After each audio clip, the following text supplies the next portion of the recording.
आज मी तुम्हाला व्हेज पुलाव दाखवणार आहे। त्यासाठीचं हे साहित्य आहे, हे आलं लसूणची पेस्ट, हा पुलाव मसाला, हे काजू बेदाणे आणि जिरं, चक्रीफूल, दालचिनी, लवंग, काळी मिरी आणि हे काय म्हणतात तेजपत्ता माझ्याकडे थोडाच होता आणि मसाला इलायची घेतली आणि भाज्यांमध्ये कांदा, भोपळी मिरची, गाजर, फरसबी, वाटाणा, बटाटा मी आता तुम्हाला दाखवते। नंतर मी कोशिंबीर पण करणार आहे, तीही मी तुम्हाला नंतर दाखवीन।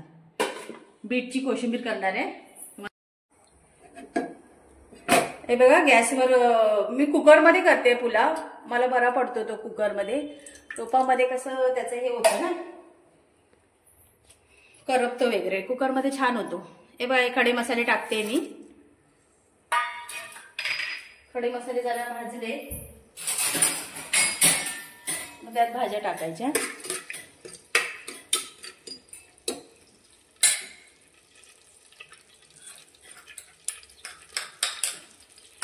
कांदा, आलं लसूणची पेस्ट टाकायची। हे ड्रायफ्रुट्स टाकते। ड्रायफ्रुट्स काय भाजी तळून वगैरे घ्यायला पाहिजे असं काही नाही, ते डायरेक्ट टाकलं तरी चालतं। आणि आज माझा हात थोडा लाल दिसतंय, विचारा का? कारण ना मी बीट किसला ना म्हणून। तुम्ही म्हणाली काय बडबड करते, काहीतरी बोलायला पाहिजे ना। हे बघा, जिरं असं तडतडत आलंय, आता मी कांदा टाकते।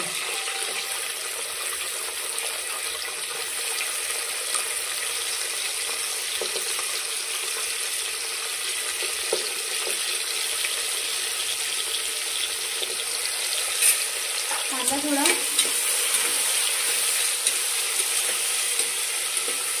परतून झाला ना, आलं लसूणची पेस्ट टाकायची। माझ्याकडे मिरची, लाल मिरची नव्हती, आपली हिरवी मिरची नव्हती म्हणून मी लाल मिरची घेतली, आलं लसूण आणि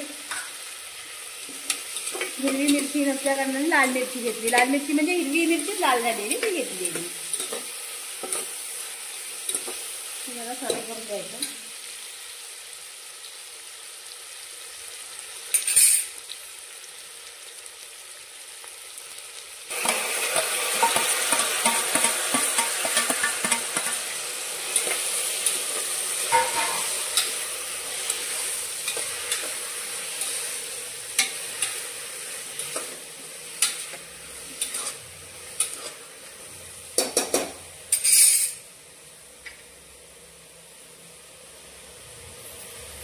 हा तांदूळ मी अर्धा तास भिजत ठेवलेला पाण्यात, पाणी काढून घेते।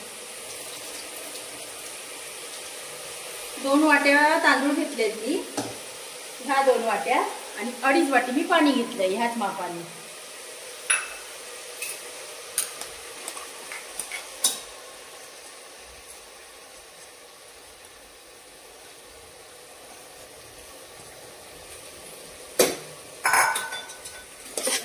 भाज्यांचं प्रमाण पाव किलो आहे आणि तांदूळ पाव किलो आहेत, म्हणजे अर्धा किलोची ही बिर्याणी आहे। ती फुलून होती पाऊण किलो। ड्रायफ्रुट्स टाकते मी, काजू आणि बेदाणे, ते ऑप्शनल आहे, तुम्हाला टाकायचे तर तुम्ही टाकू शकता।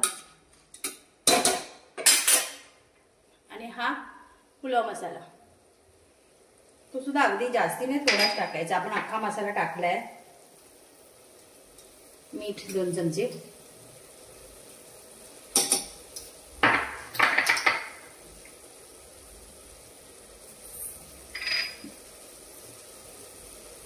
हे बघा मी हे 2.5 वाटी ते पाणी घेतलं।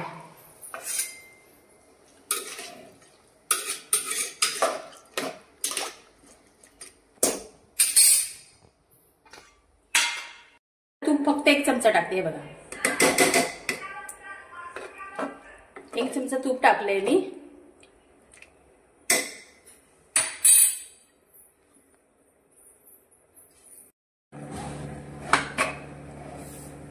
झाल्या, याच्या 2 शिट्या काढल्या की आपला पुलाव रेडी। हे करणार आहे, बीटची कोशिंबीर करणार आहे। ते काही जण वाफवून त्याची कोशिंबीर करतात, मला थोडी तशी आवडत नाही। मी ही थोडी तेलावर सॉटे करते आणि मग दह्यात घालते। ते हे बीट हे केलं की थोडं वेगळं लागतं, हे असं छान लागतं. तुम्ही पण करून बघा, खूप छान लागते. बीटची कोशिंबीर.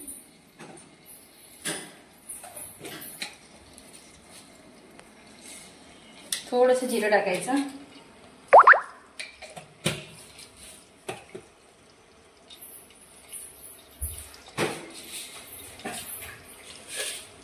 थोडीशी राई टाकायची.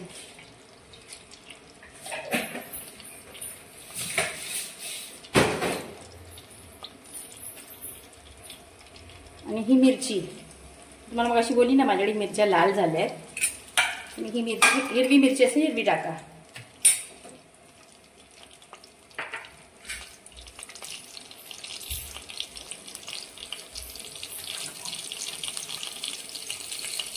थोडंसं हिंग. ही अप्रतिम लागते, तुम्ही करून बघा. आणि मीठ आहे ना, जेव्हा आपण खायला बसाल ना, तुम्ही जे जेवण घ्याल ना, तेव्हा त्या दह्यात मीठ टाकायचं. आता भाजीत मीठ टाकायचं नाही, नाही तर पाणी सुटतं. भाजी पण 5-5 मिनिटं थोडे हे करायची आहे.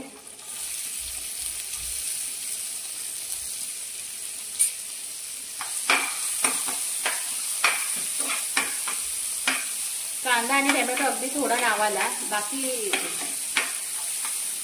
आपण बीटची बनवते तर बीटच जास्ती घ्यायचं. कांदा आणि टोमॅटो अगदी थोडं पण त्याचा नावालाच घ्यायचं.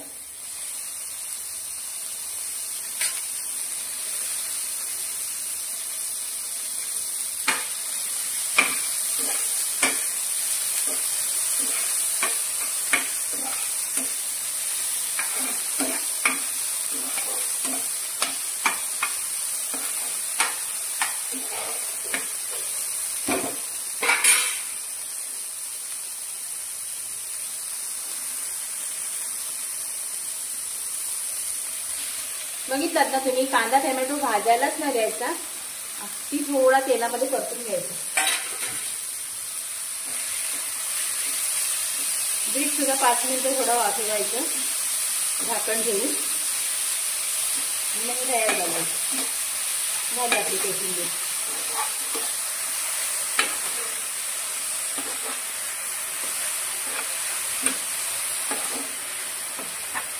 आपण तयार मिक्स करणार हे. आणि मीठ आहे ना जेवतानाच त्याच्यात घालायचं कोशिंबीरमध्ये.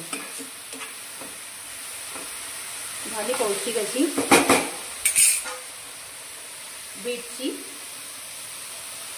बीटचं सॅलड, बीटची कोशिंबीर जे तुम्ही म्हणाल ते. थोडी कोशिंबीर वरून घालायची.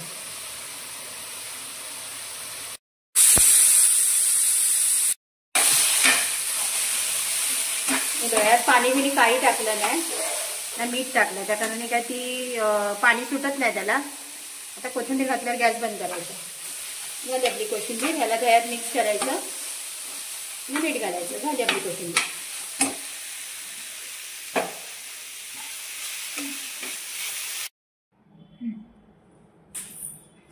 हे बघा, ह्या दह्यामध्ये मी हे मिक्स करते. मी जे तव्यावर परतून घेतलेलं ना, ते ह्या दह्यात मिक्स करून घेते.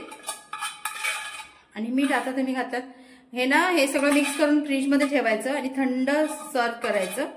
खूप छान लागते थंडगार अशी कोशिंबीर पुलाव बिलाव बरोबर. मीठ अर्धा चमचा टाका, जास्ती नको, खारट होईल.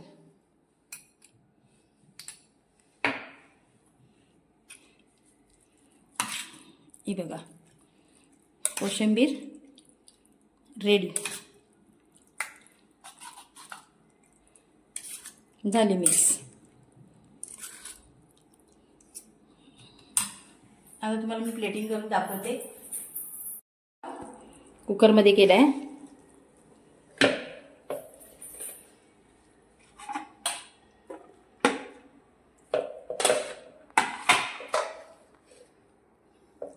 कसं फुलून आलंय बघा भात.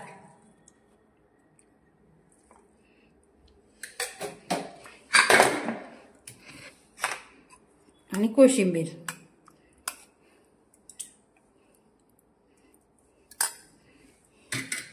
झालं आपलं जेवण रेडी.